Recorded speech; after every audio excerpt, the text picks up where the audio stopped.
저는 36살 워킹맘입니다. 맞벌이를 하며 아이 하나를 키우고 있는 평범한 엄마죠. 사람들은 저를 보고 부러워했습니다. 남편이 그렇게 가정적인 사람이었다고. 어떻게 그렇게 좋은 사람을 만났어? 정말 많은 사람들이 제 결혼을 성공한 결혼이라고 했어요. 저희 부부는 6년 전 소개팅으로 만났습니다. 남편은 조용하고 차분한 사람이었습니다. 처음 만났을 때부터 남을 배려할 줄 아는 모습이 인상적이었고 무엇보다 저를 존중해주는 느낌이 참 좋았어요. 결혼 후에도 그는 늘 다정했습니다. 아침이면 먼저 일어나 아침 식사를 준비하고 퇴근 후에는 설거지를 하며 오늘 하루도 고생했어라는 말을 빼놓지 않았죠. 일주일에 두세 번은 꽃 한 송이와 작은 쪽지를 제 가방에 몰래 넣어두곤 했습니다. 그럴 때마다 제 친구들은 부러움 섞인 눈빛으로 말했어요. 그런 남편 진짜 없어. 놓치지 마. 그렇게 우리는 아이를 낳았고 육아 전쟁이 시작됐습니다. 아이 돌이 지나면서 제가 복직을 하게 되었는데 그때 남편이 말했습니다. 여보, 내가 육아휴직 쓸게. 당신은 커리어 이어가. 솔직히 감동이었습니다. 요즘 세상에 남편이 먼저 육아휴직을 자청하는 게 흔한 일인가요? 덕분에 저는 회사에 복귀했고 남편은 집에서 아이를 돌봤습니다. 아이를 유모차에 태워 산책도 하고 이유식도 직접 만들었죠.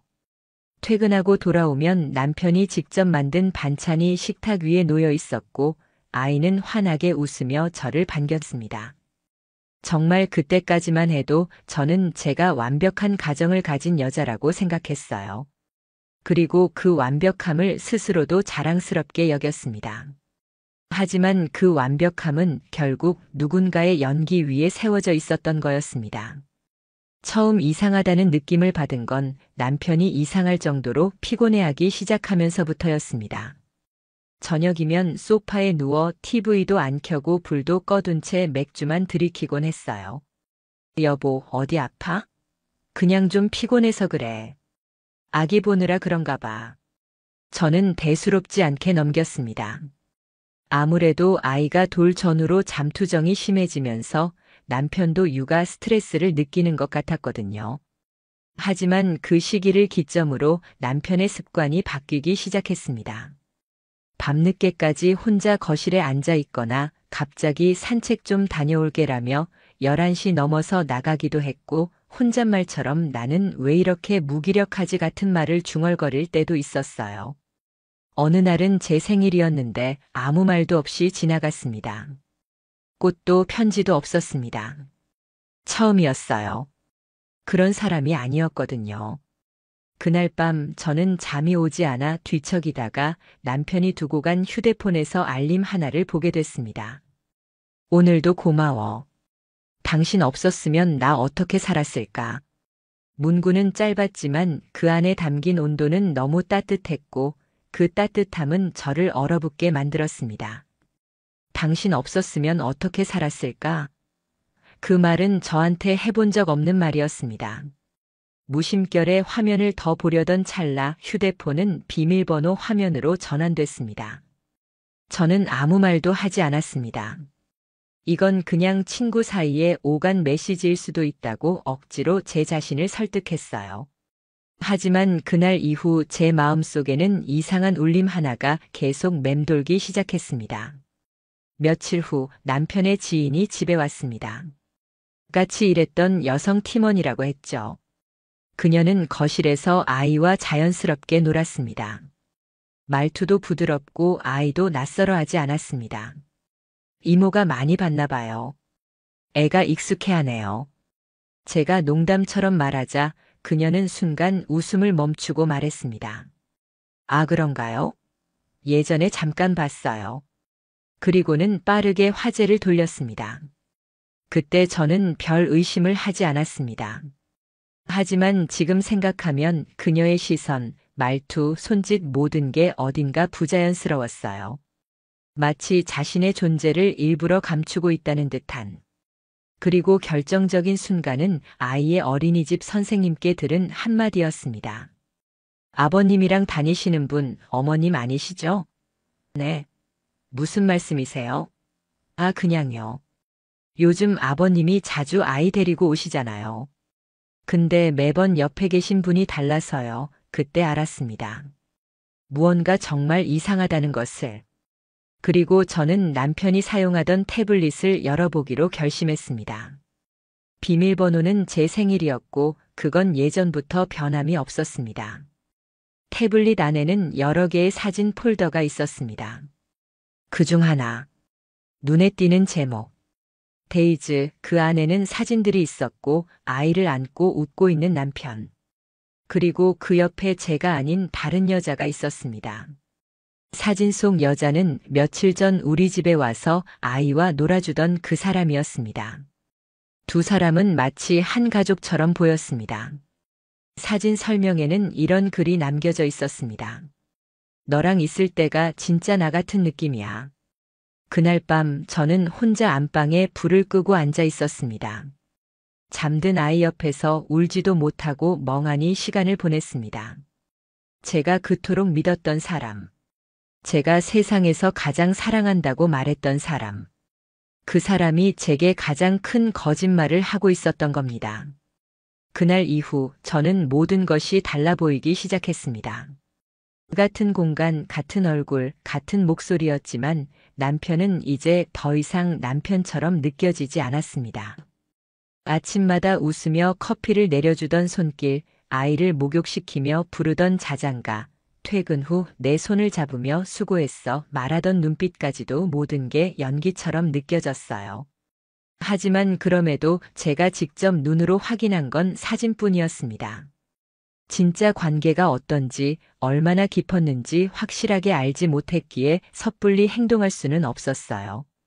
그리고 무엇보다도 제 안에는 아직 아닐 수도 있다는 희망이 남아 있었습니다. 그 희망이 저를 주저하게 만들었고 그 희망이 저를 더 아프게 만들었습니다. 남편은 여전히 친절했습니다. 오히려 예전보다 더 다정해졌다고 느껴질 정도였어요. 아마도 들키지 않으려는 노력이었겠죠. 아이에게는 여전히 최고의 아빠였고 저에게도 불편한 내색 하나 하지 않았습니다. 그러던 어느 날 집 정리를 하다가 현관 신발장 위에서 이상한 봉투 하나를 발견했습니다. 편지 봉투 크기의 낡은 서류 봉투. 이름 없는 흰 봉투. 그 안에는 진료 명세서가 여러 장 들어 있었어요.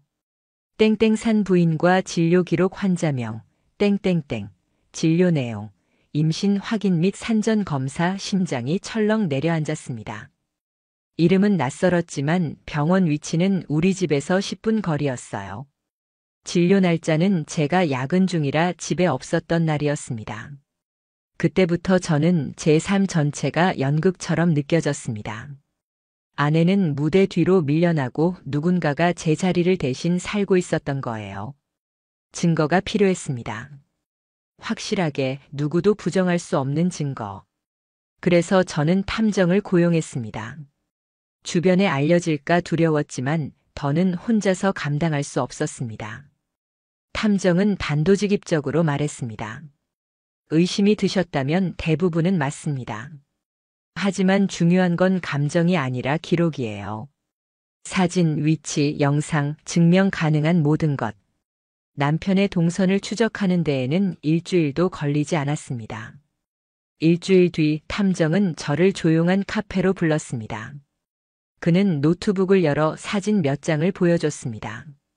사진 속에는 남편과 한 여성이 손을 잡고 걷는 모습이 찍혀 있었습니다. 낯이 익었습니다. 역시 그 여자였어요. 아이에게 이모라고 불리던 사람. 두 사람은 우리 아파트 단지 근처 레스토랑에서 자연스럽게 식사를 했고 주차장에서 사랑을 나누는 장면까지 포착됐습니다. 하지만 더 충격적인 건 그 사진의 배경이 아이 어린이집 바로 옆이었다는 겁니다. 아이 데리러 간다고 나가셨을 때입니다. 그날 실제로는 이 여성과 함께 있었습니다. 탐정의 설명에 저는 숨이 멎는 줄 알았습니다. 그날 밤 저는 아이를 재우고 혼자 거실에 앉아 있었습니다. 남편은 동기 모임이 있다고 늦는다고 했습니다. 하지만 저는 알고 있었죠. 그는 오늘도 그녀와 함께 있다는 것을. 그 순간부터 제 안의 감정은 슬픔에서 냉정함으로 변했습니다. 이건 단순한 실수가 아니었습니다. 누구보다 제 곁에 있어야 할 사람이 제 등을 찔렀다는 사실. 아이의 웃음을 이용하고 제 믿음을 배신했다는 사실. 그건 용서받을 수 없는 일이었습니다. 그리고 가장 참을 수 없는 건 그가 이중 생활을 하며 아무 일 없는 척 제게 미소를 지었다는 겁니다. 며칠 후 저는 남편의 차량 안에 소형 녹음기를 설치했습니다. 그의 차 안에서 어떤 말들이 오가는지 듣고 싶었어요. 아이와 함께 있을 때조차 그녀와 연락을 하는 건 아닌지 확인하고 싶었습니다. 녹음기는 충격적이었습니다. 나 요즘 너무 무서워. 눈치챌까봐 걱정하지 마. 걔는 절대 몰라. 눈치도 없어. 혹시 임신 얘기하면 어떡해? 하지 마. 그 얘긴 진짜 안 돼. 이 짧은 대화만으로도 모든 퍼즐이 맞춰졌습니다. 그녀는 임신 중이었고 남편은 저와 동시에 다른 가정을 꾸릴 준비를 하고 있었던 겁니다. 그날 이후 저는 그들과 게임을 시작했습니다. 그들은 여전히 비밀을 숨기고 있다고 생각했겠죠. 하지만 이제 숨기고 있는 건 저였습니다. 제가 모든 걸 알고 있다는 사실을. 그리고 저는 그 숨김 속에서 조용히 가장 치명적인 복수를 준비하기로 했습니다. 사람들은 말합니다. 가장 무서운 복수는 조용히 다가오는 것이라고요. 저는 그 말을 진심으로 실감하고 있었습니다. 제가 한동안 너무 아팠기 때문에 그들이 조금씩 느슨해진 것이겠죠. 의심은 사라졌다고 착각하고 있었을 겁니다. 하지만 저는 이미 모든 것을 알고 있었습니다.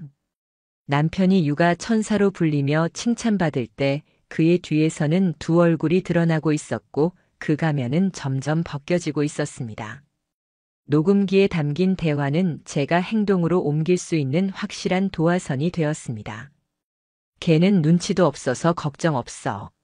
나중에 이혼할 때 당신 쪽에서 먼저 말 꺼내. 그래야 위자료도 안 줘도 돼.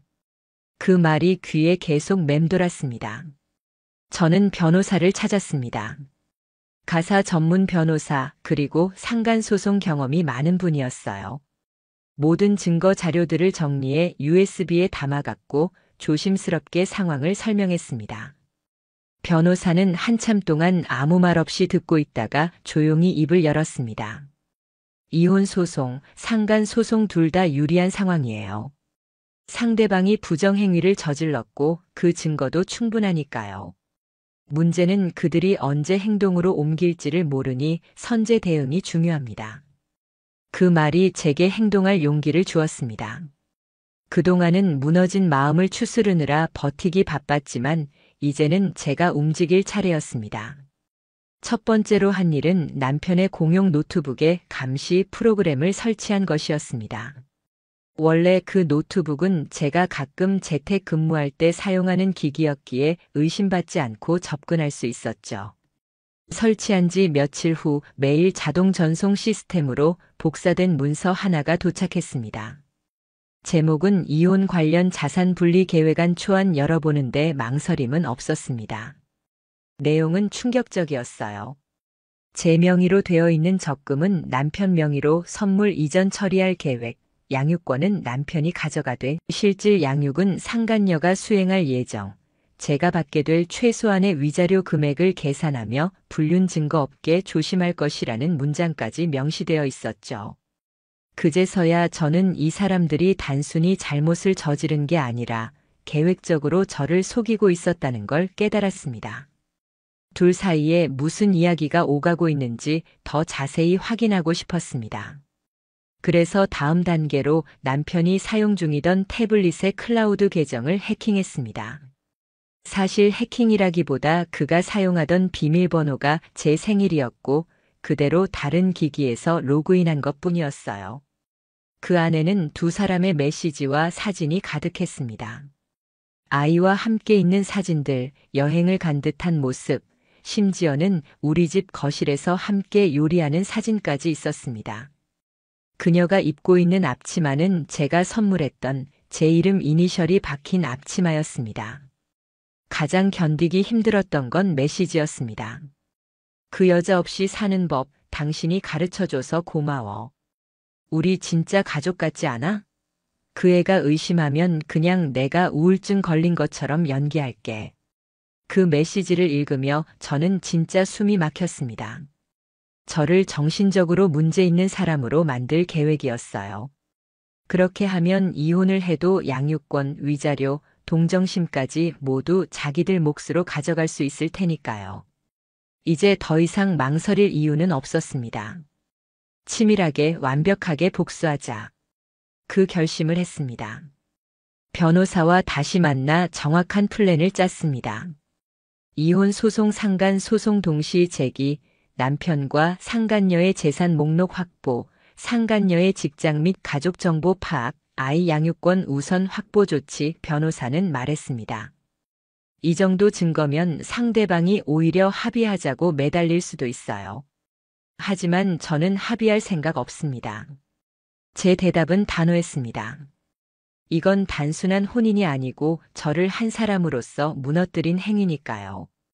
그리고 마지막으로 결정적인 증거를 하나 더 확보해야 했습니다. 상간녀의 임신 여부. 그건 아직 확실치 않았기 때문이죠. 탐정에게 부탁해 그녀가 다니던 병원에 몰래 따라가게 했습니다. 며칠 후 탐정이 사진 한 장을 보내왔습니다. 사진에는 그녀가 산부인과 진료실을 나와 남편과 함께 차에 오르는 모습이 담겨 있었습니다.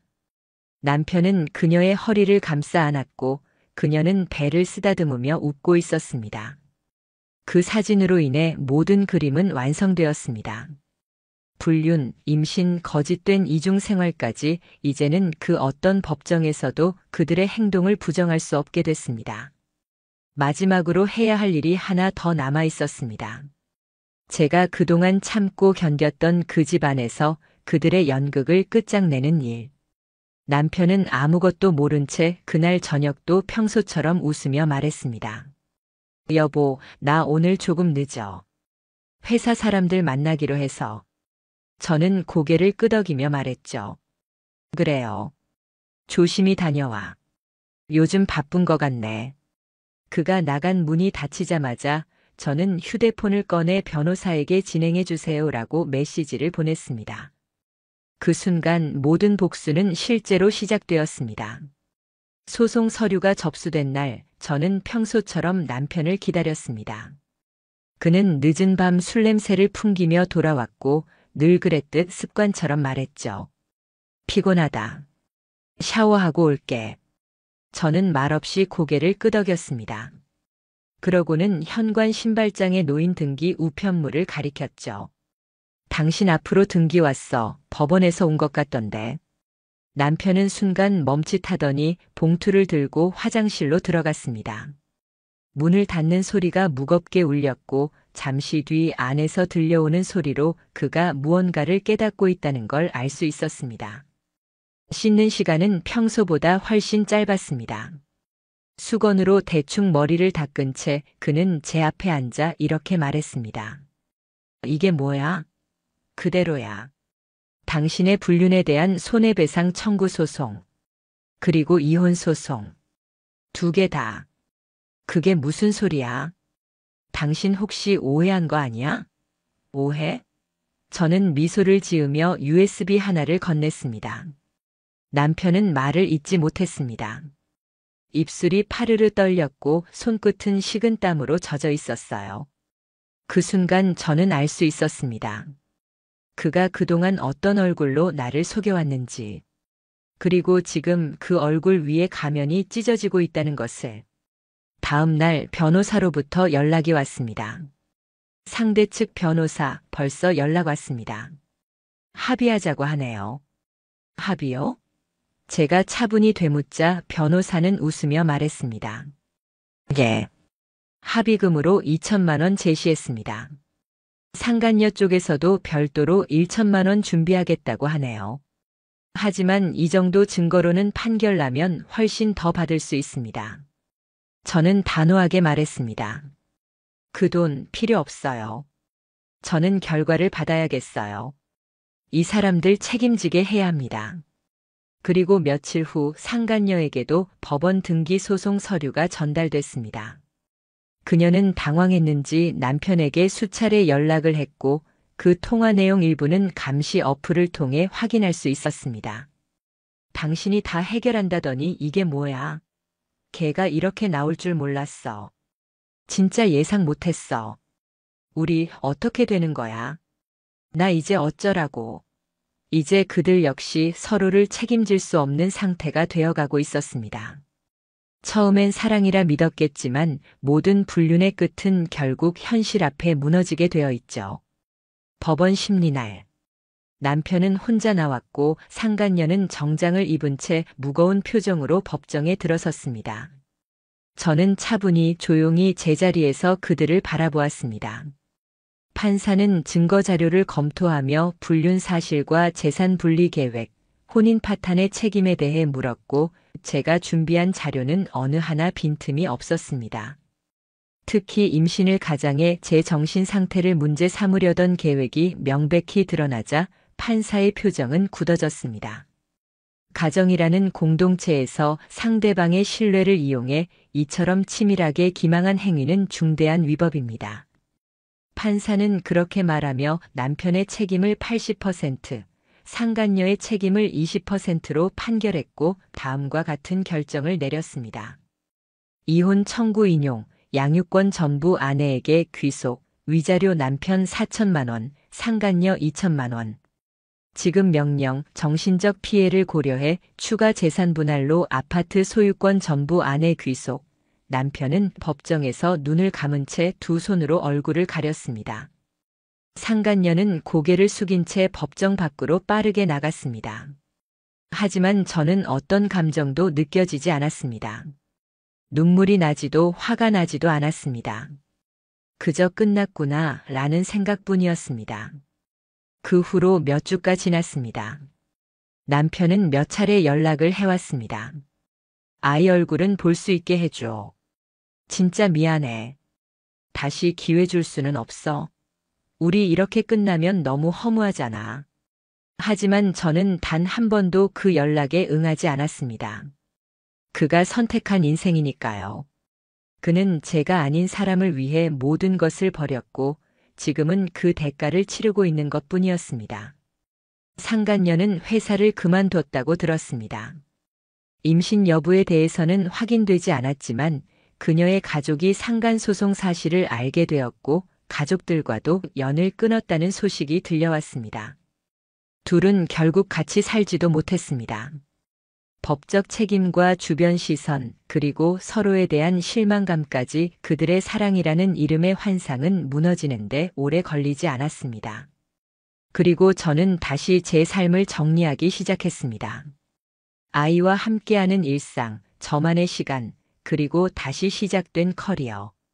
힘들었지만 저는 더 이상 남편의 그림자 속에서 사는 사람이 아니었습니다. 더 이상 누군가의 아내, 누군가의 엄마로만 살지 않을 겁니다.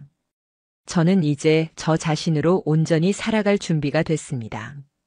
법정에서 모든 것이 끝난 뒤 한동안 저는 그냥 멍하니 하루하루를 보냈습니다. 감정이 다 식은 줄 알았지만 가끔은 너무 허무했습니다. 그토록 오래 믿었던 사람에게 한순간에 무너진 기억. 아무 일 없던 듯 웃던 그 얼굴. 그리고 제가 그걸 몰라서 착한 아내 역할에 최선을 다했던 지난 시간들. 돌이켜보면 분노보다 더 무서운 건 그 시간 속 제 모습이었습니다. 모든 걸 믿었고 의심하지 않았으며 그들이 만든 연극의 관객이었다는 사실. 하지만 그 시절의 나는 끝났습니다. 이제는 내가 만든 무대 위에서 그들이 추락하는 장면을 목격할 차례였습니다. 소송 이후 상간녀는 직장을 잃었습니다. 제가 확보해둔 임신 관련 진료 기록, 우리 집 출입 당시의 CCTV 영상, 아이를 마치 엄마처럼 대하던 행동, 그 모든 게 회사 인사팀에 제보되었기 때문입니다. 상간녀는 의료 관련 스타트업의 홍보팀이었는데 그 이미지로 일하던 그녀가 상간녀라는 꼬리표가 붙자 회사는 빠르게 손절했습니다. 회사를 나온 그녀는 SNS 계정도 폐쇄했고 지인들 연락도 끊었다고 들었습니다. 그녀의 고향 부모님 댁에 돌아가 은둔 생활을 한다는 소문만이 지인들 사이에서 돌고 있었습니다. 그녀의 가족은 회사 이미지에 해를 끼쳤다며 책임을 묻기 시작했고 결국 그녀는 모든 사회적 기반을 잃은 채 고립된 삶을 살고 있었습니다. 남편은 판결 이후 저에게 위자료와 재산 분할금으로 총 7천만 원을 지급해야 했습니다. 하지만 그 금액이 전부는 아니었습니다. 저는 변호사와 상의해 그가 회사 돈 일부를 유용해 상간녀와의 생활비로 쓴 정황까지 추적했고 그 자료를 그의 회사 감사팀에 전달했습니다. 결과는 즉시 해고. 그는 회사에서 나왔고 퇴직금 일부도 정지당했습니다. 회사는 이미지 훼손을 이유로 손해배상 소송까지 검토 중이었습니다. 아무리 잘 나가던 인생이라 해도 불륜과 배신 앞에서는 한순간에 무너질 수 있다는 걸 그가 직접 증명해 준 셈이었습니다. 제가 진행한 소송은 민사뿐만이 아니었습니다. 추가적으로 남편이 저의 의료 정보를 몰래 열람했던 기록, 아이를 대상으로 상간녀가 허위 보호자 행세를 한 정황, 그리고 둘이 꾸민 허위 진단서 및 이혼 전략 문건에 대해 형사고소까지 진행했습니다. 검찰은 이 문건을 근거로 사문서 위조 및 명예훼손, 개인정보 침해 등의 혐의로 기소 의견 송치를 결정했고 형사사건이 열릴 예정입니다. 그들은 단순히 바람을 핀 것이 아니라 사람 하나의 인생을 조작하려 했고 가정을 이용해 제정신이 아니라는 프레임을 만들려 했습니다. 그 대가를 사회적, 법적으로 끝까지 치르게 할 것입니다. 한동안 아이는 아빠를 찾았습니다. 아빠는 왜 같이 안 살아? 아빠 언제 와? 그 질문에 매번 목이 메었지만 저는 감정적인 대답 대신 이렇게 말했습니다. 아빠는 지금 반성할 시간이 필요해. 우리한테 거짓말을 했거든. 시간이 조금 지나자 아이도 서서히 적응해 갔습니다. 놀랍게도 그 과정에서 제 자신이 아이에게 훨씬 더 집중하게 됐고 우리는 오히려 더 가까워졌습니다. 아이와 둘이서 보내는 시간은 이전보다 더 평화롭고 정직해졌습니다. 이제는 거짓 없이 숨 쉬는 가정에서 우리는 함께 살고 있습니다. 지금의 저는 새롭게 꾸민 집에서 스스로 만든 가구를 조립하고 좋아하던 요리를 다시 시작했습니다. 일도 다시 정리했고 아이 하원 후에는 작은 공원에 함께 산책을 갑니다. 예전엔 시간이 없다고 넘겼던 일들, 지금은 소중한 순간이 되었습니다. 그 모든 시간 동안 한 가지 마음은 확고합니다. 그들을 용서하지 않아도 괜찮다. 나 자신을 구한 것으로 충분하다. 나는 더 이상 그들의 그림자 속에 있는 사람이 아닙니다. 나는 그 모든 복수를 끝내고 나 자신에게 다시 정의로운 이름을 붙인 사람입니다. 그리고 나는 이제 다시 사랑할 준비가 되었습니다. 사랑은 감정이 아니라 책임입니다. 거짓 위에 세운 사랑은 무너지게 되어 있죠. 누군가의 착함을 이용한 이들은 결국 그 착함으로 심판받게 되어 있습니다. 저처럼 상처받은 분이 있다면 기억하세요. 당신이 절대 약한 게 아닙니다. 당신은 너무 오래 참은 겁니다.